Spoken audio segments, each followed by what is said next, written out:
Yo, what's up, my fellow immortals? Welcome back to The Source. I'm your host, Russell Nash, and this is the #1 spot for Highlander, the card game. This video is really inspiration from the Facebook page on Blood of Kings. I put a post out asking the community kind of, hey, what kind of stuff would you guys like to see? What are some ideas and stuff like that? So I want to give a shout out to everybody who went ahead and put a comment down there and told me, hey, this is kind of what we're looking to see. This is what we want. So I really want to gear the videos and the content for what the community wants to see. So moving forward, I'm just going to make a video on every single idea that was given to me from that post. I just want to say, hey, thanks for everybody for responding and giving me some great ideas. I'm going to make a video on every single one of those ideas for you guys. And moving forward, I want to make videos, basically for second edition. I think a lot of the player base that's still currently playing, myself included, we're playing second edition. So I'm going to move away from the first edition content, and I'm really only going to focus on second edition stuff. With the new sets that have come out recently, from Shane. And you can find those new sets at HighlanderTheCardGame.com. It's all one word, HighlanderTheCardGame.com. He just released 2 new sets. 2 new versus sets. They're pretty awesome. I haven't been able to get my hands on them yet, but as soon as I do, I want to go ahead and review those and talk about the immortals, their powers and stuff like that. They're really great. They look amazing. So shout out to Shane. Thank you for doing that. Thank you for continuing to do that. Just go check that out. Like I said, HighlanderTheCardGame.com, all one word. You can get your hands on those from Shane at that website. Now, this video is going to be a toolbox card set for second edition. I did a toolbox video for first edition. This is going to be straight second edition stuff from now on. So this video is going to be a rendition of something I've already done before, but that was for first edition. And this is going to be toolbox for second edition. I think a lot of the players that are out there are playing second edition. The players that are consistently playing, and still playing the game, they've really transitioned to second edition. So from now on, I'm going to go ahead and start making content just straight for second edition. And this was one of the ideas that was posted on that post that I made.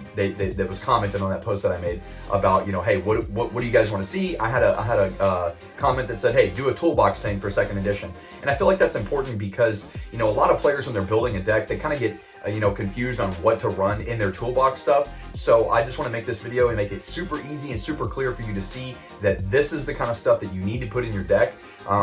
Before we jump into the cards, I just want to say that when I build my deck, every single one of the cards that I'm going to show you, they're in my decks, every single one of them. There's not a deck that I make that I don't have these cards in my decks. So this is the kind of stuff that should make, deck building easy for you, because it's going to go ahead and just tell you, hey, before you even build a deck, these are the cards that go in your deck, and then you build from there. These are the cards that go in, and then you build from there. So, hey, without further ado, let's get right into it. The first set of toolbox cards that I want to talk about, they're called dual icon cards. Now, these cards are very important. They're very strong. They are 2 things essentially in one thing. They're dual icons, so they can either be played as an edge or they can be played as an event. Now, as you can see on the screen, there's one for location, situation, plot, and object. Now, essentially what these are going to do is they're going to allow you to either nullify a situation, an object, a plot, or a location, or they're going to allow you to remove a situation, object, plot, or location. So you can play them as an edge card and hey, for my turn, I'm going to nullify that object. Or you can play them as an event. And hey, for my turn, I'm going to go ahead and play this as an event, and I'm going to remove whatever you have in play. If it's a situation, an object, plot, location, etc., I'm going to go ahead and play this as my special card for my turn, and I'm going to go ahead and remove those. They're very strong. They go in every single one of my decks. At least 1 copy of each of these goes in every single one of my decks, and I really suggest that you put them in there because they're essentially 2 cards in one. It's an edge card as well as it can be played as a special card. So that's extremely powerful. It limits the amount of cards that you have to put in your deck with running these right here. So I really highly recommend you putting these in every single one of your decks. They go in every one of mine. They're very good, very strong, very powerful, and they're going to help you out. So go ahead and take a look at those and add them to your decks. That's something that I would do.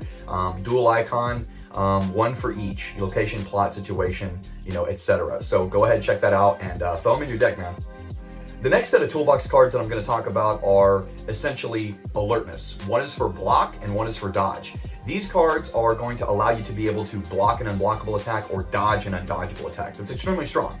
If your opponent's throwing a bunch of unblockable attacks at you, you want to be able to have a way to block those attacks if that's your strategy when it comes to defense. If you're doing a lot of blocking and your opponent's throwing a lot of unblockable attacks, if you don't have the ability to block an unblockable attack, well, you're going to be eating that damage, or you're going to be, at the mercy of whatever that stipulation for that attack is going to be forced upon you. So having these in your decks, they go in every single one of my decks. It just depends. I can't tell you about the ratio really of how many of each of these that I run, because it really just depends on how many I feel for that particular deck that I'm using, how many I think I might need. That's one of those things you're gonna have to suss out for yourself and just kind of determine what ratio you feel like. If you are gonna go all one way and all dodge, hey, I'm not going to block in this deck whatsoever. I'm just going to be dodging. So you want to have a decent ratio of alertness dodges in your deck, right, to allow you to be able to dodge when you want to and when you need to. So they're very important to go in every single one of my decks. Just kind of figure out that ratio and then add those cards in there, and you should be good to go when it comes to that kind of stuff. So put these in every single deck that you make, one or the other, or a couple of each. It just depends on how you want to build it and what ratio you want to do. So that's up to you to decide. But what you shouldn't be wondering about is if I should put these in. What you should be determining is how many of each should I put these in. So that's kind of one of those things. They go in every single deck that I make. It just determines, it just depends on what ratio I want to put them in. So they're going to help you. Throw them in there and you'll see what I'm talking about. The next toolbox card that I want to talk about is something called a versus card. Now, these cards are similar to the dual icon cards, where they can either be played as an event or they can be played as an edge. These cards came out in the versus sets. So, when you bought a versus set, back in the day, these cards would be in there. So essentially you and your buddy or whoever you're playing with, y'all could crack these decks open right out of the pack, and they're playable right out of the pack because it comes with some toolbox stuff. And a versus card, they're essentially going to be doing the same thing as a dual icon card. So, for the remainder of your turn, you can nullify a plot, a situation, a location, or an object for the remainder of your turn if you play it as an edge card. Now, the event version or the event side of this card, when you play it as an event, they all do different things, right? There's many different events that these cards have on them. So you're just gonna have to read those because they're all gonna be doing different things. Like the one I'm listing right now, for an example, it says, if your opponent gained or lost ability last turn, draw a card for each point of ability lost or gained, right? So that's if you play that card as the event version, right? So you did some damage to your opponent last turn, they lost, you did 3 points of damage to them.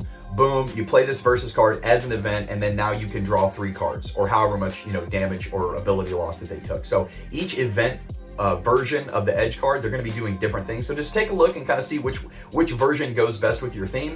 The edge part of the card, if you play it as an edge, they're all going to be doing the same thing, nullifying an object, plot, situation, location on your turn. So they're very good. I run at least 1 or 2 of them in every single one of my decks. It's one of those things to where if you don't have it, you're going to be at a disadvantage. So go ahead and take a look at those. On the event side, choose which version might go best with your theme or your strategy, and go ahead and put those in your decks, guys. It's extremely important that you do so. The next toolbox card that I want to talk about, it's a Master's card. It's an edge card, but it's also a Master's card, and it's called Master's Preparation. Master's Preparation is extremely strong in my opinion. It's a great card. I love this card, and essentially what Master's Preparation is going to allow you to do is it's going to allow you to choose any in-game non-gridded card, and that card type is going to be nullified while Master's Preparation is in play. So let's just say, for example, your opponent has a location in play, and that location is forcing you to do something that you don't want to do, or it's stopping you from doing something that you do want to do. So what you're going to do during your may do, must do phase is you say, okay, I'm going to play Master's Preparations, and I'm going to call locations. So what's going to happen is that all locations that are in play, they're going to be nullified while Master's Preparation is in play. So that's extremely important, guys. And there's another keyword that Master's Preparation has on the card text itself. It says this card cannot be nullified. That's extremely strong. So if someone's going to try to nullify your edge cards, Master's Preparation is going to be able to get around that because it says on the card, this card cannot be nullified, right? So they're not going to be able to nullify Master's Preparation. So if they play their own Master's Preparation on their turn to counteract yours, it's not going to work because it cannot be nullified. There are certain things that you can do to go ahead and get rid of Master's Preparation, but they're a little bit different, and that's for another video. But for right now, the main keyword is this card cannot be nullified. This card, I put at least one of them in every single one of my decks. They're restricted to 2. You can put 2, but just remember that they do take up a master slot. So you're going to have to choose, if you want to take up 2 master slots to have these cards in your decks. Master's cards are extremely powerful, so I normally only run 1 because I want to save my other master slots, for other better Master's cards that might help me more than this one. But it still, in my opinion, is probably in the top 5 generic Master's cards. It's extremely strong. It goes in every one of my decks. It's a very good card. It can save you. And the thing that it can't be nullified, that's extremely powerful too. So it's an extremely powerful card. Put it in your deck. And if you're not running it, I don't know what you're doing, but you should be running at least one of these. At least one of every one of these cards that I've talked about so far, at least one of those in every single one of your decks. The next toolbox card that I want to talk about is a card called Kansas City Shuffle, right? Or KC Shuffle. Kansas City Shuffle is another card kind of like Master's Preparation, but in my opinion, Kansas City Shuffle is extremely powerful. It's almost broken. It's not broken. I'm not saying that it's broken. I'm saying it's right on the cusp of being broken. It's one of those cards that's really powerful. Really, really powerful. It's not broken, but it's almost there. I love this card. It's a great card. And basically what it's going to allow you to do is that if your opponent played a non-gridded card last turn, so if they played a situation, a plot, location, whatever it may be, Kansas City Shuffle is going to go ahead and just remove that card from play, right? So it's not nullifying it, it's not capturing it, it's just going to go ahead and straight up remove that card from play. So if your opponent last turn they played a location, you're going to play it on your turn, boom, I'm going to Kansas City Shuffle and I'm going to remove that location from play. It's just gone from play immediately like that. So Kansas City Shuffle does have a sort of a drawback. Now on the card it says this card cannot be captured or nullified, which is extremely great because that means that if your opponent played Master's Preparation on their turn and they say I'm going to call edge cards, normally you wouldn't be able to play Kansas City Shuffle, or you could, but it would just be nullified, so it would have no effect. So Kansas City Shuffle says this card cannot be captured or nullified. That's extremely strong, right? Right off the bat. And then it says remove from play one non-gridded card your opponent played last turn. Those keywords are extremely important to remember. Your opponent played last turn. So let's just say, for example, your opponent played a situation last turn, right? But you don't have Kansas City Shuffle in your hand at this very moment, okay? So it comes to you, you play your cards, you take your turn, and that situation that they played on their last turn is still in play. So when you draw back up this turn, right, at the end of your turn, you draw back up and you draw Kansas City Shuffle, on your next turn, you're not going to be able to play Kansas City Shuffle on that situation or whatever your opponent put into play because they didn't play that last turn, they played it the previous turn, right? So that's one of the drawbacks of the card is that it can't just be played at will whenever you want unless you have it in your hand and they played a non-gridded card that you can remove from play on the previous turn. So just keep that in mind when you're trying to play this card and you're trying to use it. It's one of those things, just pay attention to those kind of situations, but it's extremely powerful. It's restricted to 2.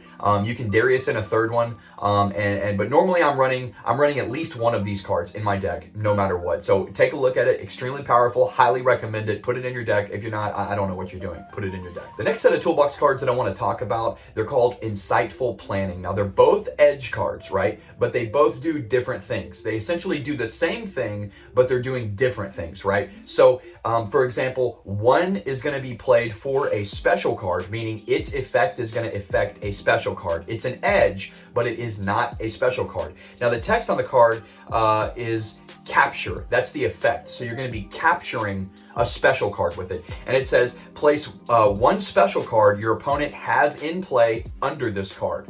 During your next sweep phase, both cards are swept to their owner's discards pile. So basically what that's doing is if your opponent has a location in play or they have a situation, right? You're going to play Insightful Planning and you're going to play this on their situation or on their location. And what Insightful Planning is doing is it's capturing that location or situation or plot or object or whatever it may be. It's capturing that card. So when a card is captured, essentially what's happening is all of the text on the card is blank. That card really has no effect anymore. It's blank. So that's going to help you get around a lot of stuff if you want to get rid of one of your opponent's special cards or something like that.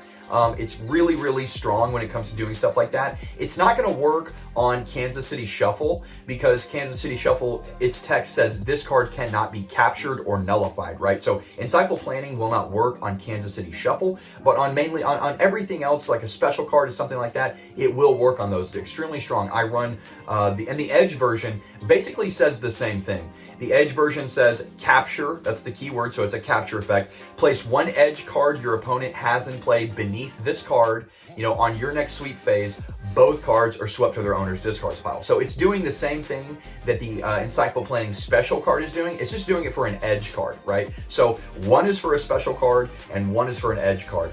The Insightful Planning are both edges. but one will capture a special card and one will capture an edge card. Extremely strong, extremely powerful. They go in every single one of my decks. I'm running the special card capture, and I'm running the edge card capture. So check them out, take a look, put one of each in your decks. If you're not, you need to be doing it. They will help you. They've saved my head many times. Both of them have, and they've gotten me out of some pretty sticky situations. And I'm glad that I run them because they're extremely powerful. They're going to help you out. Take a look at them, put them in your decks, make it happen. The next toolbox card that I really want to talk about is a card called Up and Atom. Now, there are many times during the game or over the course of the battle where your opponent is going to want to make you prone. Now, when you're prone, essentially think of it like you're in a fight, you're in a battle, and your opponent has forced you onto your back, right? You're on your back, they knocked you down, or you're on your knees, or you're on your stomach, and they've knocked you down, so you're prone, right?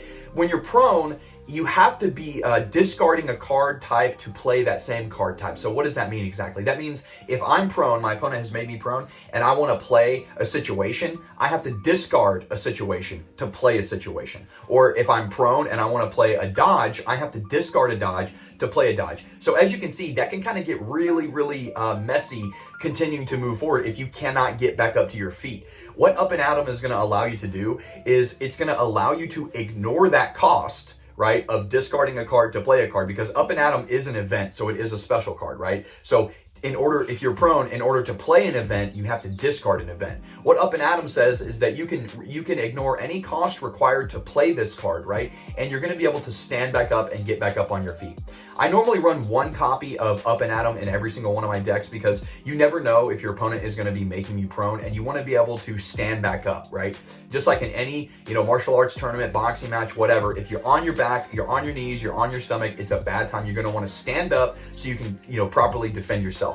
Even if you're going to lose the game, you don't want to go out on your back. You want to stand up and at least take your defeat on your feet. That's kind of what this card is allowing you to do, to stand back up, to get back into the fight, and to continue to try to do what you need to do. So I put one of these cards in every single one of my decks, at least one. If you feel like you need more than one, go ahead and put it in there, but I'm running one of Up and Atom in every single one of my decks, so I would highly suggest putting that in your deck. The next toolbox card that I want to talk about that I run one of as well, like Up and Atom, I'm always running one of these, maybe more, but I'm always running one, is called Recover Weapon.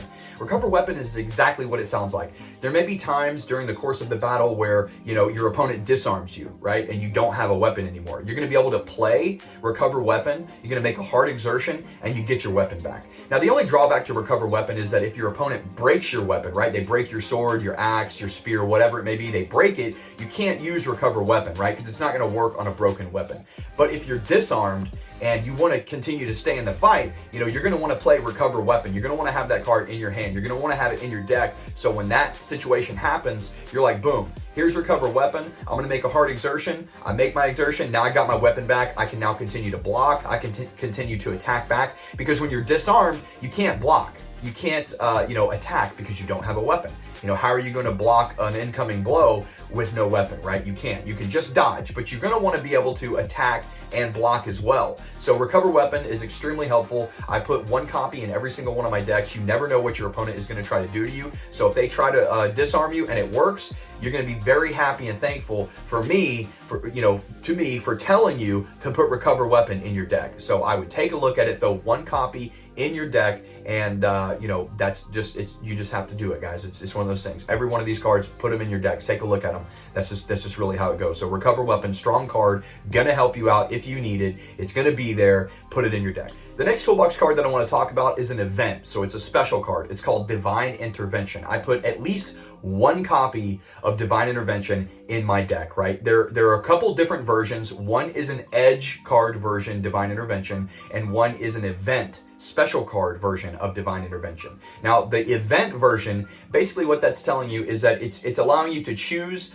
a card in your opponent's pregame that can be removed from the game, and then Divine Intervention is removed from the game. So let's say, for example, your opponent has like an anti-Devlin quickening, right? Where dodges will not defend multiple attacks, right? So your opponent's throwing out multiple attacks, and they have an anti-Devlin quickening, and anti-Devlin's quickening says your dodges will not defend multiple attacks. So you're going to want to be able to Divine Intervention and say, hey, I'm going to play Divine Intervention, and I'm going to get rid of anti-Devlin's Q. So that quickening in your opponent's pregame is now removed from the game, and then Divine Intervention is also removed from the game. Now, the Edge version of Divine Intervention is essentially doing the same thing, except that it's not removing that card from the game. It's going to go ahead and nullify that card for the remainder of your turn, right? So, or it's going to nullify that card in your opponent's pregame. So if they have a quickening that's causing you some trouble and you don't have the Divine Intervention event in your hand, but you have the Edge, you can go ahead and say, hey, I'm going to play Divine Intervention Edge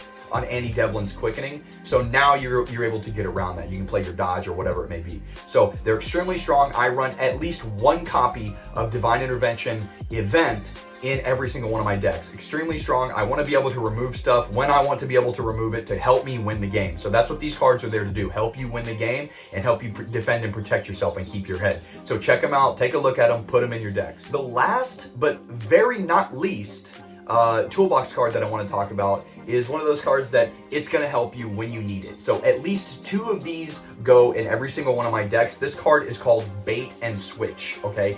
Bait and Switch. And Bait and Switch is an edge card. And basically what Bait and Switch is going to allow you to do is it's going to allow you to play a defense card from your hand when your opponent is throwing an attack at you, or they're forcing some sort of stipulation on you that says, hey, your opponent cannot defend your next attack from their hand, right? So you'd have to make an exertion to defend that attack. And when you make an exertion to defend that attack, you don't know if that defense card is going to be in that exertion. So you're kind of playing the luck of the draw. If they throw a headshot at you and that headshot says, hey, your opponent must make an exertion to defend this attack, they cannot play a defense card from their hand, then you're going to be kind of up to the odds whether you're going to find a defense card in that exertion. But if you have a Bait and Switch in your hand, you don't have to worry about that. You can go ahead and say, hey, I'm going to play Bait and Switch, and I'm going to go ahead and play my dodge or my block, and you're going to be able to defend that from your hand with the defense card from your hand. So Bait and Switch is extremely powerful. I'm running 2 of them in every single one of my decks. Sometimes I run 3. It really just depends. A lot of these cards, I can't tell you the ratio unless it's restricted. If it says, hey, you can only run 2, then you can only run 2 unless you want to Darius in a third one or something like that. But normally when it's restricted, I follow the restriction limit. So if it says I can run 1, I run 1, right? But normally ratio is something I can't really help you on. You're going to want to kind of figure that out on your own with your deck. When you build your deck, how many of each of these do you think that you're going to need? But other than that, Bait and Switch is a great card. It goes in every single one of my decks. I highly recommend you putting it in your deck, at least 2, maybe more, maybe less, maybe 1. It doesn't matter right now at this point. Just figure out the ratios when you get a chance. And every single one of these cards go in every single one of my decks. So Bait and Switch, highly recommend it. If you don't do it, I don't know what you're doing. You should be putting it in your deck, just like every single one of these cards. So Bait and Switch, last but not least, put it in your deck, make it happen, and I promise you these cards are going to help you out. All right, y'all, that's going to wrap it up for this video. I really hope you enjoyed this video. It came straight from one of the comments on the Facebook post that I made asking about, hey, what do people want to see when it comes to Highlander CCG content? And this was one of the comments that, was thrown out there. I thought, hey, I've already done this for first edition. I want to gear the content more towards second edition. So I thought, hey, you know what? This is a great starting point. And I feel like it's going to help a lot of people because a lot of people, they kind of just don't really understand which toolbox cards to use because there's so many. But with that being said, every single card that I talked about in this video, I build my deck with these cards first.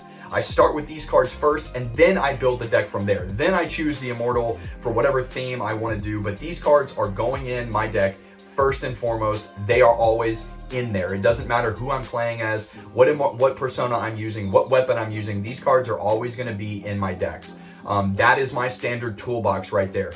That's my personal toolbox cards. That's what goes in every single one of my decks. I feel like if you're not doing that, you're going to be at a disadvantage. So I highly recommend you putting those cards in your deck.